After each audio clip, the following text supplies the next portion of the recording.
Download करें जनमत Haryana app. ऐसा लगता है कि राजनीतिक दुराग्रह और जातीय नफरत की आग में झुलस रहे हरियाणा के कुछ सोशल मीडिया ट्रोल्स इतने अंधे हो गए हैं कि वो न सिर्फ वास्तविक खबरों की दुनिया से दूर हो गए हैं बल्कि अपनी ही यूटोपियन वर्ल्ड में जीने लग गए हैं।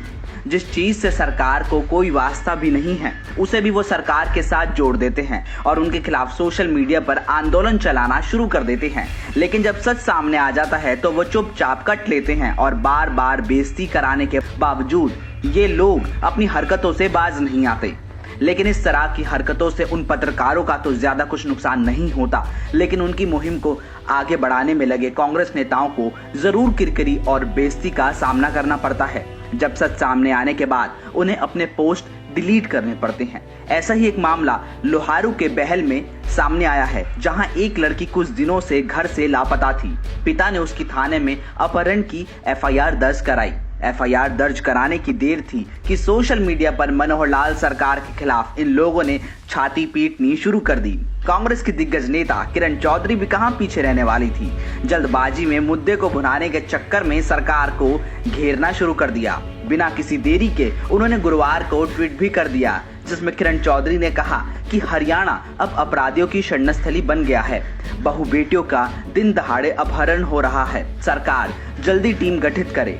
किरण चौधरी ने ट्वीट तो कर दिया, लेकिन ऐसा करने से पहले कम से कम पुलिस की इन्वेस्टिगेशन का तो इंतजार करना चाहिए था। लेकिन ऐसा करने की उन्होंने जहमत नहीं उठाई।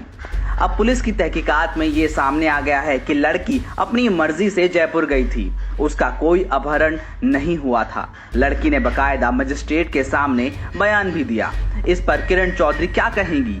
क्या अपने ट्वीट पर वो खेद जताएंगी? ऐसा तो नहीं है कि किरण चौधरी कोई नौसिखिया नेता हैं। वो कांग्रेस की सीनियर नेता हैं और दिल्ली से लेकर हरियाणा की कांग्रेस सरकारों में अहम पदों पर रह चुकी हैं। इससे पहले ऐसे ही किरकिरी कुमारी सैलजा भी करा चुकी हैं, जब पिछले साल अक्टूबर महीने में हांसी के व्यापारी के घर श्रद्धांजलि देने पहुंच गई थी। सैलजा ने इसको लेकर बाकायदा ट्वीट भी किया था और सोशल मीडिया पर श्रद्धांजलि देते हुए अपनी फोटो भी शेयर की। लेकिन उनके इस ट्वीट के 2 घंटे के अंदर ही पुलिस ने मामले का पर्दाफाश कर दिया कि उस व्यापारी ने तो 1 करोड़ रुपए से ऊपर का इंश्योरेंस क्लेम करने के लिए अपनी हत्या का ड्रामा रचा था और उसे व्यापारी को तो पुलिस ने छत्तीसगढ़ में धर भी लिया था। इस मामले को लेकर सीएम मनोहर लाल ने सैलजा पर चुटकी भी ली थी। यहाँ भी करने से बाज नहीं आते हैं। 3 दिन पहले हांसी में घटना हो गई। तो घटना क्या हुई, एक कार में एक व्यापारी की जिंदा मारने की और खबर छप गई। 11 लाख लूट लिए तो कार में जिंदा व्यापारी को जला दिया। निकला क्या, उसी व्यापारी का षड्यंत्र। करोड़ों रुपए का उसने अपना बीमा करा लिया और बाद में पता लगा कि एक लाश कहीं से अरेंज कर ली उसने, गाड़ी में रख दी, उस लाश को आग लगा दी। बन गया किस्सा कि व्यापारी जल के मर गया और व्यापारी मिला कहां से, छत्तीसगढ़ से। जैसे घटना हुई, चाहे वो सुरजे वाला है, चाहे वो गुड्डा है और चाहे सैलजा है, एक से बढ़ करके गुंडा राज, जंगल राज, ये राज वो राज। अब कल से ट्वीट भी नहीं कर पा रहे हैं बेचारे वो कि इसका कोई बचाव कैसे करें। सहानुभूति, कोई दुर्घटना हो जाए तो सबकी होनी चाहिए, लेकिन एक एक्सट्रीम पर जाकर के ऐसा बोल जाओ कि बाद में वापिस न ले सको, डूबना चाहिए। अब सबसे बड़ा सवाल ये है कि बिना तथ्यों को जाने जो सोशल मीडिया पर बाइस्ड आंदोलन का चलन बढ़ गया है, उस पर ब्रेक कब लगेगी? इस काम में बड़े मीडिया घरानों में काम करने वाले लोग भी शामिल हो गए हैं।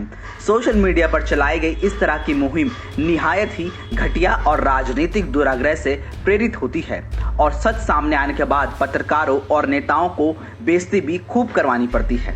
अब देखना यह है कि बार बार हो रही अपनी किरकिरी और बेइज्जती से ये लोग कोई सबक लेते हैं या फिर अपनी बेशर्म हरकतें ये आगे भी जारी रखते हैं।